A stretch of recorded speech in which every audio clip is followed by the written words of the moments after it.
Hello everybody and welcome back to Paddock Project. I'm your host Tiggy and today we are diving into all things F175 Live. I have so much to share with you all from my experience at the event, at the press conference, the red carpet, and of course the event itself. Then we'll get into a brief preseason testing overview where I'll explain what to look out for, and that starts tomorrow. I cannot believe we are here. We are going to be seeing cars on track. One quick announcement before we dive in is that we are continuing to do Grid Rival again this year. So if you were part of our fantasy league in Grid Rival last year, it's just going to be rolling over to this season. Should be rebranded to Paddock Project, but please go in, update your teams, update your names. Some of the names were so good last year and can't wait to have that fun with you all again. So let's dive in. First, I'm going to walk through sort of the in-person experience, what I was doing there to begin with. I took some time off school to fly to London from California, which I'm used to flying to London from New York, so it was a little bit of a farther journey, like an 11-hour flight, but got there on Saturday, had a day and a half to adjust, to do some work, to walk around. And then Monday is when things started. I had a couple meetings and coffees with F1 Academy, the Mercedes Sustainability Comms people. I checked out a couple of the stores with F1 merch, so Reese and their McLaren collab, the Adidas Mercedes collection at their flagship store. And then I picked up my Pepe Jeans Red Bull outfit, which was iconic. I'm truly obsessed with that collection and loved wearing that all day on Tuesday. So that brings me to Tuesday, the main event, the day of F175 Live. I showed up to media day bright and early, which was right next to the O2. And let me tell you, I'll be honest, this was my Super Bowl, the press conference day, more so than even the event itself, which was just sort of a cherry on top. But I felt so lucky and so honored to even be in the same room as all of these journalists, as all of these drivers, as all of these team members, talking about the season ahead and just basically being a sponge. I felt so honored. I was there as media next to Sky Sports, ESPN, Autosport, The Athletic, BBC, some major outlets, and then there was me just hanging out, learning, soaking it all in. It is so cool to be in that environment because it's a reminder of how truly global a sport F1 is. Like, you're hearing so many languages being spoken in that media center. You have Argentinian journalists asking Alpine about Franco kind of on the side. I heard French, Italian, Danish, German, like so many languages. And one of the big highlights for me on the language front was that I actually got to listen to all the French interviews for Pierre, Ocon, and Isaac. And it's always interesting to hear what they say in their native tongue to local outlets versus what they say to the broad media. And the way that those were structured is they did say like 15 to 20 minutes in English for all the journalists, and then they split off into a small group with just the French journalists to discuss in French. So I got to sneak my way in there. One thing that was interesting is that all the teams and all the drivers and the team principals were doing PR except for Ferrari. Like, they had sent us a schedule ahead of time of what time slots each team was going to show up in, and I guess I didn't read it close enough, but I got there and then I was like, oh, when's Lewis showing up? And I looked at the schedule and Ferrari's name wasn't on there. And I was like, damn, literally the power of Ferrari to just choose not to do PR that every other team seemingly has to do. I think it was because Ferrari was doing their launch and a dedicated press day at Fiorano the next day, but still very crazy to just be Ferrari, I guess, and do what you want. It was cool to see the dynamic between media, journalists, and the different comms people at these teams, and even with the drivers. Like, every journalist kind of has a different dynamic. The comms people at these teams know exactly who they're calling on, whether a journalist is maybe going to ask a tougher question or if there's a really good rapport with one or another. And so I thought that was really interesting to kind of witness how the sausage gets made when you're reading press and journalism related to F1 and just kind of seeing how those things come about. I thought it was really cool to see Crofty interact with a lot of the drivers. For those of you who don't know, David Croft is the main Sky Sports journalist for F1, and so it was really interesting to see him. He was sitting right up at the front, had a really good rapport with most of the drivers, asked them good questions, and it was funny to kind of see that dynamic play out. A couple of recurring themes that came up with each team. When is the attention shifting to 2026, and how much are they prioritizing the new regulations as opposed to focusing on 2025? The swearing ban from the FIA, I'll go through different people's thoughts on that. The mandatory Monaco pit stops to make racing a little bit better and whether or not that's actually going to be working. And basically all teams got asked, how many laps into testing do you know you have a good car or not? Most teams did media with the drivers together. Some teams did drivers one by one, which I thought was interesting, but I'm just gonna go through every team and kind of talk about the highlights of what I heard during the press conference, which I think gives us a good indication of what to expect, at least in the next couple of weeks. So Stake was first. Gabriel and Nico did their press together, and it was fun to see their dynamic. I think one of the things that I predicted in my rookie episode a few weeks ago was that they were sneakily going to be one of the better driver pairings on the grid in terms of dynamic, and I thought I saw that play out even just during their interactions throughout the press conference. Like Gabriel got in there, he immediately made a joke that he wanted to be close to Nico and sat down in a chair next to him. Nico was very encouraging to Gabriel during the entire thing. He was like, go on, keep going, that was good, you're really funny.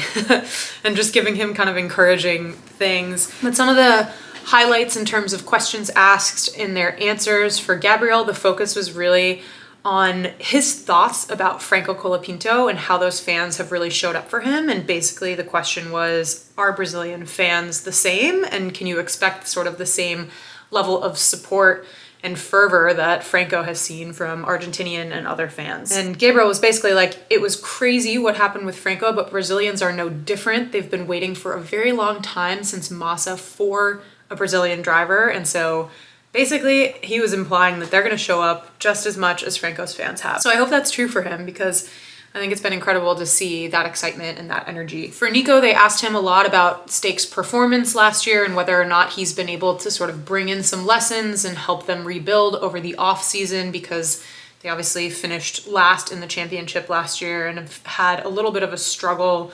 There was a little bit of talk about the Sauber UK engineering hub and being able to bring on and retain talent who doesn't want to leave the UK. There's a pretty high concentration of engineering talent in the UK for Formula One, and so hopefully that will be helpful. But Nico is essentially like, we're not in a position to be fighting for championships.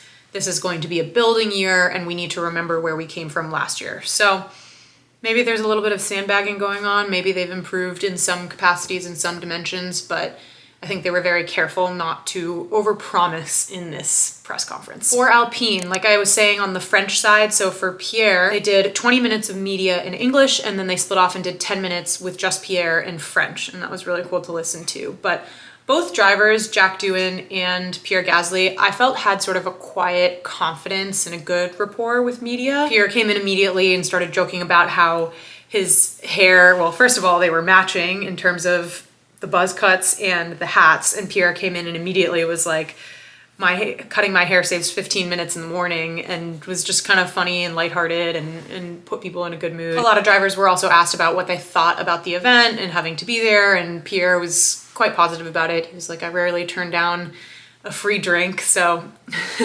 hopefully he enjoyed that evening. Pierre was one of the drivers who answered the 2026 question and essentially said, if the budget were up to him, all of that would go to 2026 and none would go to 2025. And I think a lot of them are trying to think longer term with setting the team up well for a good regulations era. He also said the budget and the upgrades for this year have basically all been decided. So that's interesting. I think that's probably true of a lot of teams, but it's something we don't think about a lot of when we hear an upgrade is coming and say, I don't know, Zandvoort, that has likely been planned since the beginning of the season. So just kind of thinking about that was interesting, and hearing that from Pierre. For Jack Doohan, there was obviously a lot of attention and questions around Franco Colapinto as the reserve driver. And one of the questions was phrased exactly like, what has Alpine told you about Franco Colapinto? And Jack's answer I thought was really good. He was like, I've been told he's a reserve driver. I look forward to embracing the pressure, and that you're always going to have pressure on your shoulders because this is a cutthroat sport, but essentially that he's looking forward to embracing it. Then a barrage of Franco questions started to come, and Alpine had to cut them off. The comms person was like, we've heard enough of that. I think we've answered that question. Let's move on. So I thought that was interesting as well, but I thought Jack Doohan handled it well, and I was definitely very curious to see how he presented himself given all of the media buzz around Franco Colapinto and the fact that everybody's saying he's going to lose his seat. He just showed up, like I said at the beginning, with a quiet confidence, sort of unbothered, not in a bad way or not in a cocky way, but sort of I know what my job is here and I'm focused on doing that. And so whatever everyone else is saying in the media about the fact that my seat is just on loan to me for 5 races, he didn't show any of that nervousness or anything else. So I thought that was very impressive for someone who's young and new to the sport. For Haas, so this was the first time that they did 2 drivers separately. Ollie and Ocon did it separately. Ollie went first and he was such a joy. I think Ollie is one of my favorite personalities on the grid. He was just amazing. I don't want to call it puppy dog energy because that feels pejorative almost, or like he's, we're infantilizing him, but he just kind of shows up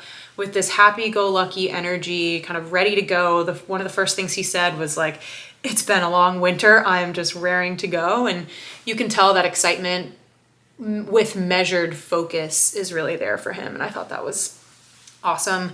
They were asking him some questions about how he's actually not technically classified as a rookie, given how much he has already done in Formula One. He said, "I think I'm not officially a rookie, but I find that quite harsh," which I have to agree with. And he just talked a lot about enjoyment and how that was one of the biggest goals, and what he's been told from mentors is like, just try to enjoy this. There's obviously so much pressure and so much that comes with being a Formula One driver, but I really don't want to overlook the fact that I want to enjoy this moment.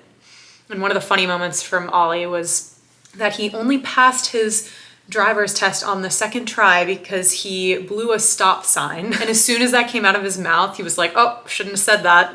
And obviously, like, the media took it and ran with it. He was asked about swearing and the fines, and I thought one of his answer was clever. He was basically like, "I certainly can't afford to swear," so that's a good start. For Ocon, 1 or 2 of the main highlights was him talking about switching from a Renault engine to a Ferrari engine, which is going to be a big difference, and that was also a theme that came up a lot with drivers, and when we get to Carlos, I'll talk about that as well, is that the power unit feels really different when you go from one manufacturer to another, so I think that's an interesting thing to think about for drivers that are switching power units. Ocon answered some questions in French. He was talking about how he was actually there. He was actually in Italy because Haas shares some of the facilities with Ferrari when Lewis was there on his first day with Ferrari, and he was like, "Oh my God, it was such a cool thing to witness and to be there for." And I always find that sweet when drivers are even, I don't want to say he was starstruck, but like even feeling a little bit of that himself when he's racing against Lewis in Formula One. For Mercedes, George and Kimi did it together and they were so fun. I think George is really stepping into this role of being the #1 driver, kind of the mentor figure at the team. He and Kimi had really good banter. George just seemed very supportive. He was asked about the swearing. He was saying that it's really hard for non-native English speakers because the first thing you learn in English is the swear words, and then he made a joke that the first thing Kimi taught him in Italian was the swear words, and so there's a little bit of difficulty there. One thing that I thought was interesting is George said he feels like his strongest year ever in F1 was last year, and that he's feeling that momentum, he's ready to go, but that, of course, McLarens are the favorites this year. So those are drivers they have their eye on. He also talked about how you'll pay the price in 2026 if you develop too much this year. So I think all the teams are just reminding us to tamp down our expectations. But I guess if every team is thinking that way, it levels the playing field to some degree. He was saying that within 5 laps, you know if you're going to have a good car or not for the season. So even if the teams don't let anything on in their commentary and in their press after testing, I think they all know internally kind of how things are looking. And of course, one of the drama highlights of last year was the George and Max Verstappen beef. So of course, George was asked about this and he said that no, they haven't spoken, but it's all good. No concerns with Max's driving going forward. That was all in the past. That was last year. For Kimi, one of the most eloquent things that he said was when answering a question about how he feels being Lewis's replacement and if there's a lot of pressure on him for that, is that he doesn't think it's fair to say that he's Lewis's replacement. He just feels like the next Mercedes driver. He wants to write his own story, which I thought was a very beautiful thing to say. Another interesting question he was asked was, and I hadn't necessarily thought of this in these terms before, but the question was, does he feel like he has the country of Italy behind him, or is he in Ferrari's shadow? And he said no, he doesn't feel like he's in Ferrari's shadow, but obviously being a Tifosi is something that's very common in Italy. And so, yeah, he was just very gracious about how he feels the support from Italy, but I thought that was a really interesting question. For Racing Bulls, this was definitely a sillier vibe, which I wasn't necessarily expecting. A lot of the teams just had the 2 drivers without the team principals. Racing Bulls rocked up with Yuki, Isaac, Laurent Mekies, and Peter Bayer, the CEO, like 4 wide on this press conference, and I thought that was fun, and they were kind of joking with each other and showing each other their phones during the press conference. One of the things I liked about what Isaac said is that he said, "I'm someone who's fought my way to F1 the hard way," which I really respect, and I think that's a nice thing to remind people of as you're going into your first season of you've really worked hard to get here. And I don't think that's necessarily not true of anyone who's made it to Formula One, but there are obviously different circumstances and financial realities and upbringings that play a role, and I think it's really cool to see a driver just kind of work their way up. For Yuki, he was asked obviously about the Liam situation at Red Bull and how he felt when he heard that news, and I was surprised by his answer, but pleasantly so. He was essentially saying that he said he wasn't disappointed or angry, and he said that was probably because that he was already prepared inside his head for that. And he said that the job doesn't change for him, whether he's at Racing Bulls or Red Bull or whatever, like he just needs to show up and perform. He had one of the funnier answers about swearing. He, as we know, Yuki loves a colorful, emotional radio. He said, "Swearing is the thing that shows your personality. I need proper training not to swear much." And then he said, "I'll try not to fudge it up and get fired," and everybody was cracking up. So Racing Bulls was a fun team to watch and to listen to. For Williams, Albon and Carlos went separately. I actually only got to see Carlos because I was doing my James Vowles interview during Albon's talk, but Carlos just was so kind. A lot of these drivers come in with an army of people for the press conference, and like they're kind of closely guarded as they go up to the top. Carlos just kind of rocked up by himself in his Williams polo, and I was just sitting at the edge of the rows of chairs for press, and he just kind of like stood there next to me. He was like, "Hi." And I was like, "Hi, where are all your handlers?" But he was very sweet. One of the first things he opened with was that he likes blue. It's an easier color to combine with. I have to say, having not seen Carlos in blue as much, it definitely, I think, is a really good color that suits him well. One very interesting stat that came up with Carlos is that he has been on 50% of the Formula One teams in the past 10 years, which is crazy to think about. The reason that came up is that he has never, despite being on 50% of the teams, he has never used a Mercedes power unit. And he said that's the biggest difference that he's noticed, even when they did their shakedown a few days before. He also said it takes around half a year to understand a new car, so we'll see how that goes. Then there was McLaren. I would say it was good vibes, but it felt serious. It felt like they have the weight of the Constructors' Championship a little bit on their shoulders, and with that, the expectations of being the favorites and delivering this season, and you can just sort of feel that tinge of seriousness that maybe some of the other teams up to that point didn't have. Lando said that there are no excuses and nothing to hide behind this year, and that they have all the ingredients. They have what it takes, so they really just have to deliver. And he said a lot of people think pressure is a bad thing, but for me, it's the opposite. He said that as much as they believe that they're the best, they still want to feel like underdogs. Oscar was reflecting on his performance last year, saying that he made life difficult for himself during qualifying, and that's something he really wants to focus on this year. He was also asked about swearing and whether he thought he was going to get in trouble, and he goes, "I think there are a few other drivers that come to mind ahead of me," which is very true. Oscar is not the first person you would expect to hear swearing on the radio, and he actually had one of the more tempered reactions to the regulations, saying that he thinks that they should be setting an example, and maybe the swearing regulation isn't the right way to go about that, but essentially that it's kind of fair. Aston Martin had Lance Alonso and Andy Cowell together, the new team principal, who spent a very long time at Mercedes. It's interesting to hear from Andy Cowell for my first time in person. He was talking a lot about making the organization more efficient, and that communication is such a big factor, and that's quicker. There are fewer reports, fewer meetings, just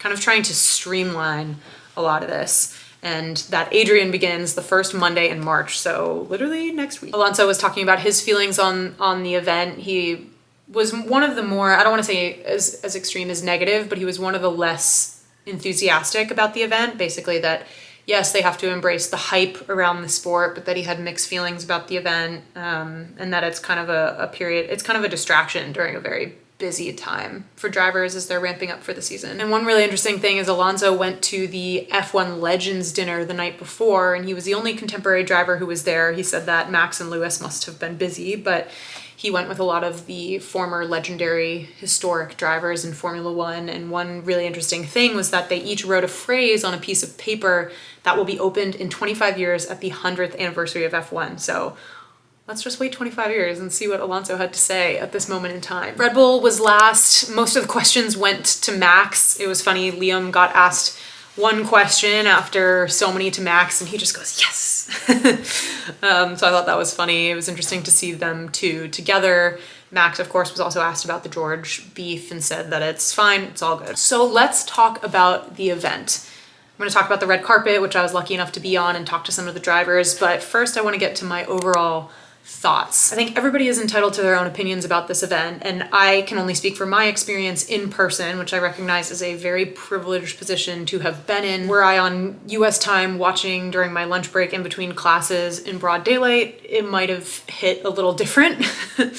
And so I fully recognize that. But from my experience, I thought it was incredibly well done. I think it's not an easy feat to coordinate 10 teams who all have different ideas about what they're doing, entertainers, hosts, fans, and essentially have it go off without a hitch. In terms of some numbers, they had over 1 million concurrent viewers, and a total of 4.6 million viewers across the event online. It was also broadcast on sports channels, so the numbers are likely to be much higher than that. I think it was a risk for Formula One to take on this event, do it, and I really think it paid off. Regardless of what your opinions, positive, negative, neutral, are on the event, it's gotten people talking about it, and they're still talking about it. They're still memeing it a week later. I thought it was really fun to have every team do their own flavor and kind of either inject humor into it or more serious historic vibe. My prediction about Haas leaning into the all-American angle turned out to be correct. Now, all of that said, I think a couple of ways it could have been improved is one, maybe making a clearer distinction between celebrating the 75th anniversary of Formula One and the livery launches, which,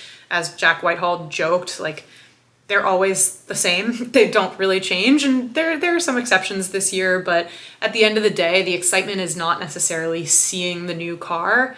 And I think conflating the 75th and the livery launches may have caused a little bit of confusion in terms of marketing messaging that I think could have been alleviated if it was like really just about the 75th anniversary, if they had leaned into kind of one over the other rather than just making it a melange of these two. I think more could have been done to engage fans who were not there in person. Something interactive, even just playing a montage of videos, like fan submitted videos or something. I think F1 did a good job and the teams did a good job of emphasizing that this event was really for the fans, and the drivers and the team principals all echoed that a lot during the press conference of like, regardless of our thoughts on this, we're here for the fans, we're showing up for the fans, like this is all for the fans. And I think that was probably true if you were a fan who was there. And yes, it was true if you really enjoyed just watching the spectacle at home, but I think there could have been more thought put into something interactive and engaging, even just like live voting or something to draw people in a little bit more. And then the last thing, I know it's not a music festival or a concert, but it just felt like some of the entertainment acts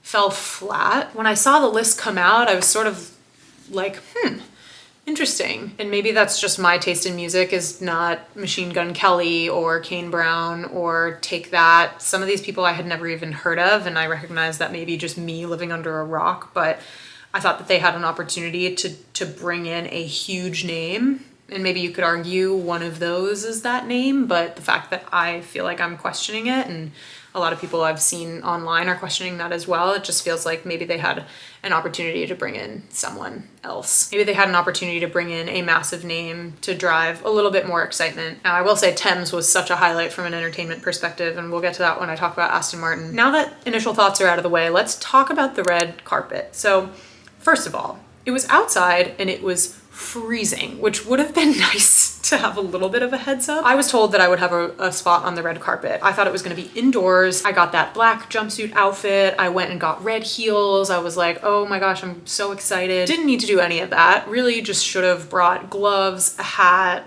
a scarf, 5 coats, because we were standing outside for 2 hours waiting for drivers to show up and it was freezing. And I don't mean to sound like I'm complaining about this because it was such an honor to even be there, but I thought that was funny that it was just so outdoors. It was sort of a classic red carpet. If you see at award shows, you have obviously the red carpet, and then you have media on one side with all the cameras and the microphones and just standing and waiting for people to kind of go down the line.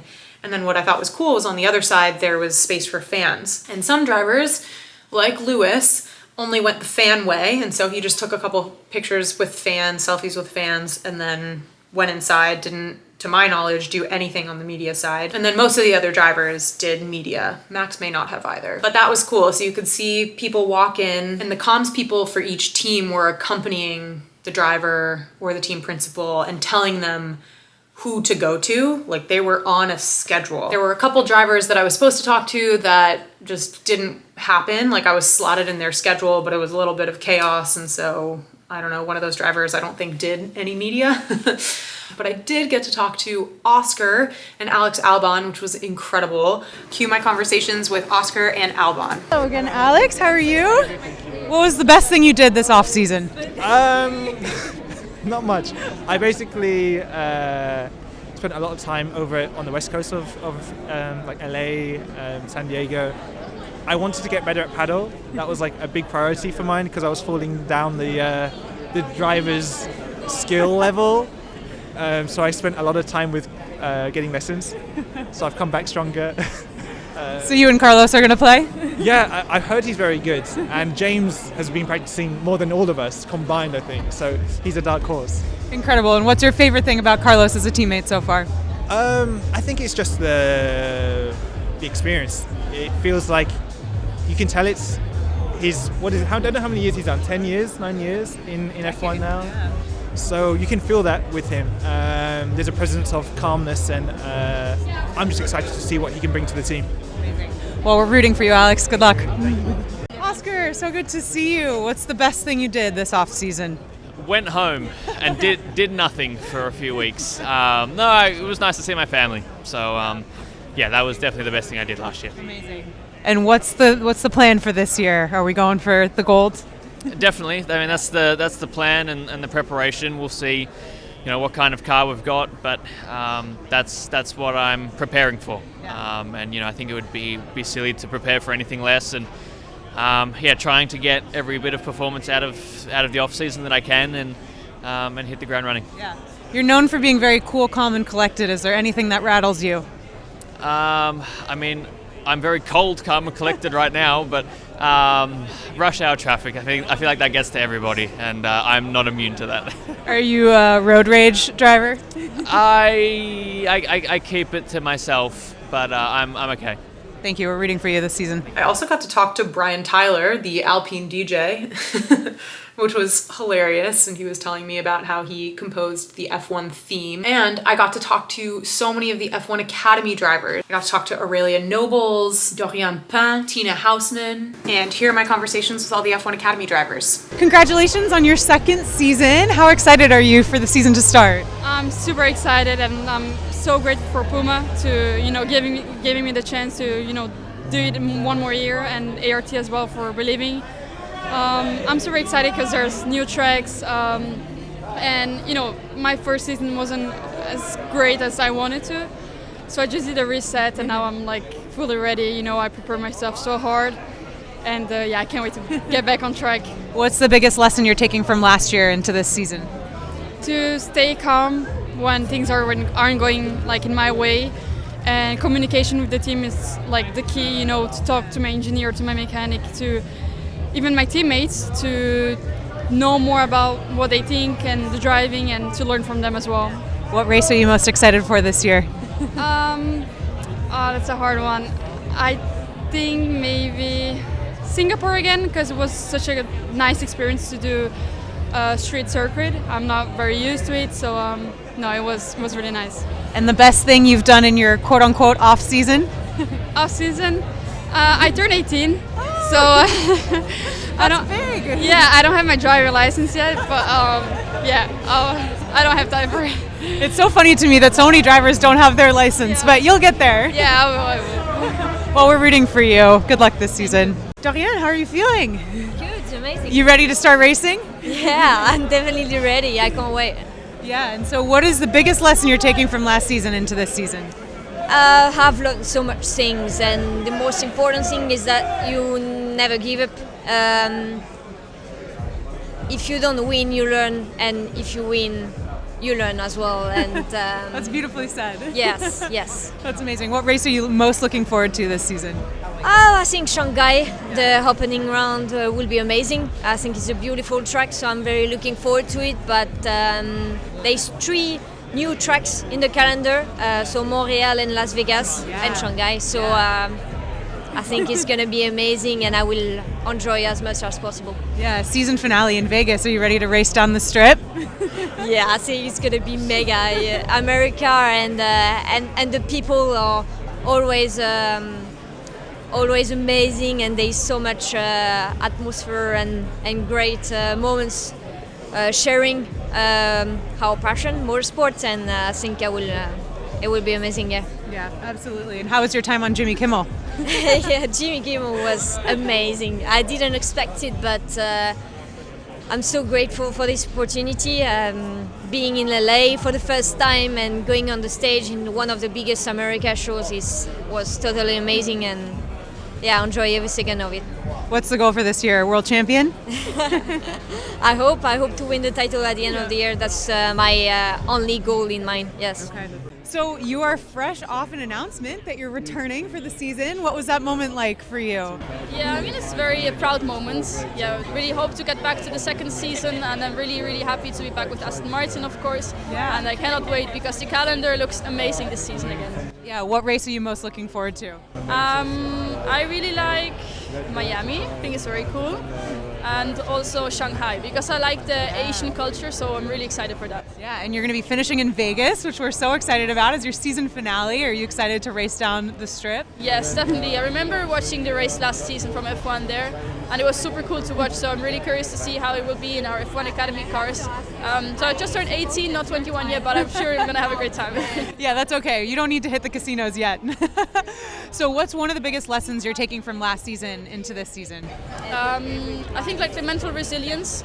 You know, I take always the good stuff with me and then just level up each time and get better and better. Yeah, and you've worked very closely with Jessica Hawkins. What has that relationship been like? What have you learned from her? Yeah, I could learn a lot because she raced in W Series and she could tell me a bit about how it is in the female championship, and I for sure benefited from that. Yeah, well, you look incredible. Thank you so much. So after the red carpet wound down, we got inside. Somehow a couple of us got into this VIP section. I think we were just like ushered inside into the VIP section with the food and the drinks and all the drivers and all the team principals and all the VIPs who you saw sitting at those tables where Jack Whitehall was going around.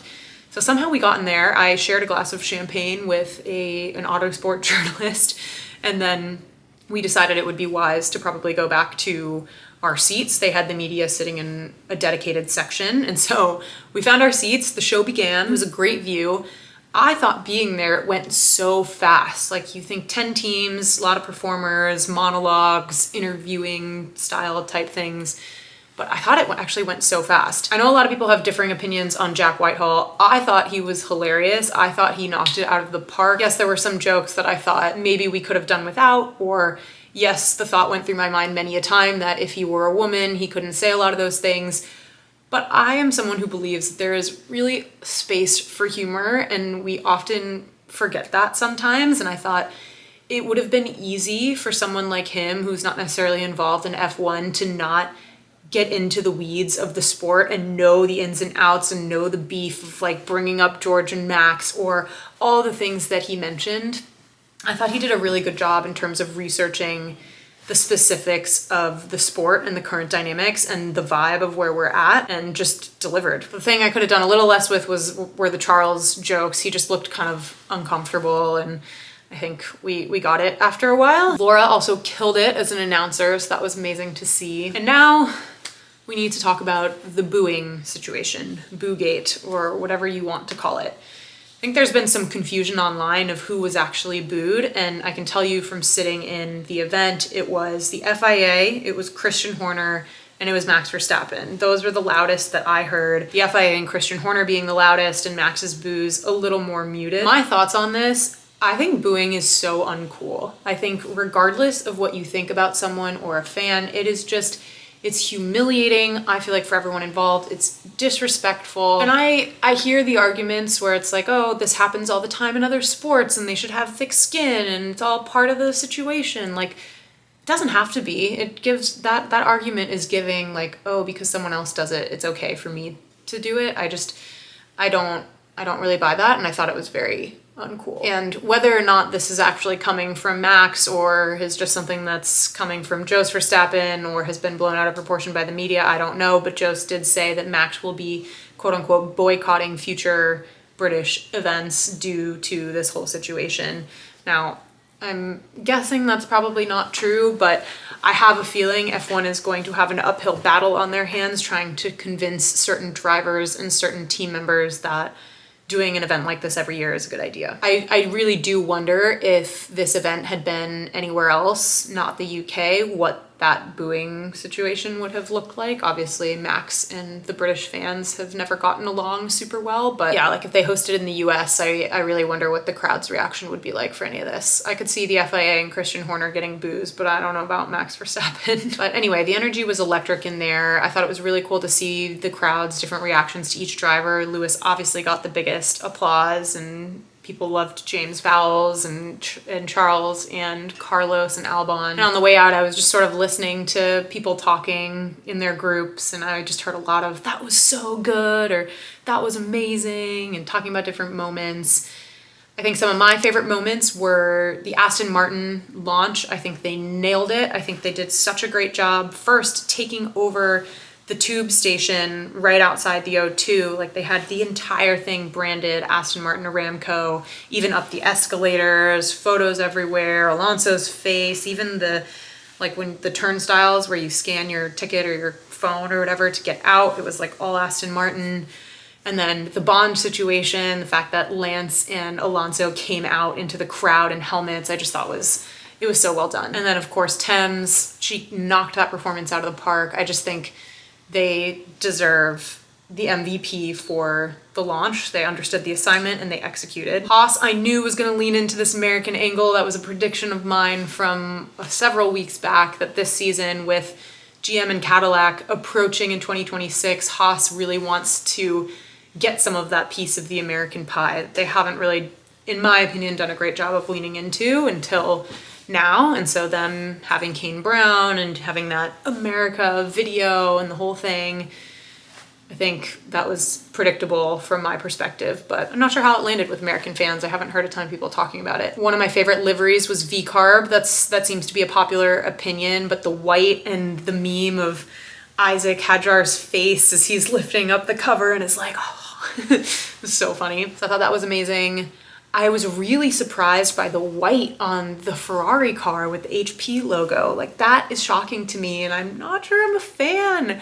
I like the white on V-Carb, but there's something about, and maybe I'm just a purist and it's classic, like Ferrari should just never change its car and should always be all red and blah, blah, blah, blah, blah. But yeah, the white didn't really do it for me for the Ferrari car, but I did like their launch. I think Aston Martin had the best livery last year with all green, and this year they have a lot more carbon fiber, which may be an Adrian Newey effect, I don't know, but I don't love that as much. Anyway, let me know your thoughts on the event, whether you loved it, you hated it, you were somewhere in between. I think there's room for all of these opinions and they're all fair. I personally loved it, but I know I was lucky to be there. Now for a preseason testing preview. Preseason testing starts tomorrow. I cannot believe it. It runs from this Wednesday, February 26th through Friday, February 28th in Bahrain from 10 a.m. to 7 p.m. local time, which just so happens to be perfectly 11 p.m. to 8 a.m.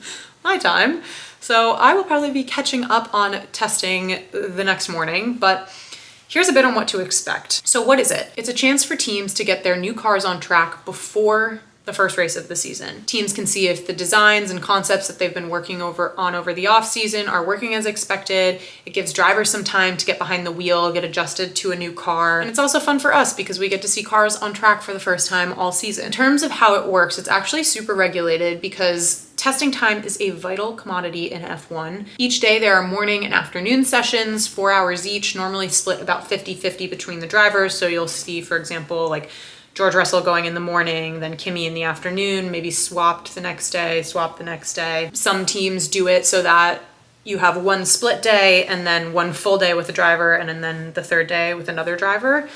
Just depends on how teams want to do it and probably driver preference to a degree. But teams only have 24 hours of testing time over the 3 days, and they can only run one of those cars at a time. But within that, teams have a lot of creative license on what to actually test, and they can test basically anything they want. They test out tons of different parts, setups. You'll see a lot of funky setups, aero rakes, even paint to test the aerodynamics, the flow viz as it's called. So teams are getting a lot of information and a lot of data. But one thing I will say from a fan perspective as you're watching is take testing times with a grain of salt. We don't know that a fast car during testing means a fast race winning car because they're running at different fuel loads, they're testing different setups. It's a huge factor for race performance since obviously more fuel equals a heavier car, times are a little bit slower. Teams also might even do some sandbagging and put in slower times than expected to hide their true speed. But as I was mentioning with the press conference, one of the things is that drivers can typically tell within the first 5 laps whether they have a good car or not, which I find fascinating. Maybe the exception to that is if you're